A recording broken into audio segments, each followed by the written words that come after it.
Specialty namin dito, yung kilayin. Ito, isa sa mga specialty ng Kapampangan.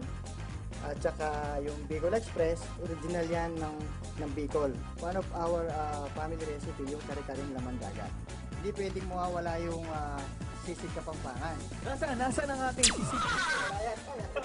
Mawawala yung sisig, pero hindi pwedeng mawawala yan. Ayan. Yan. Tingnan mo naman ha, buhay na buhay ang sili. Yan ang bida ng isla. Bida yan. Yan sili tulapid. Ito dito lapit mo. Kapampangan. Meron akong baon eh, alam mo ko no? Ah. Ito. Tignan na natin, tignan na po natin ha. Tignan natin ang ating Kapampangan sisig. Sabi mo niyamin Kenny. Napakapampangan ako ha, ganun pala yun. Yan, masarap ang sisig. Yan ang bida nga eh. Men, samahan mo ako magpaalam sa ating mga kabarangay. Sabay tayo! Bye-bye you!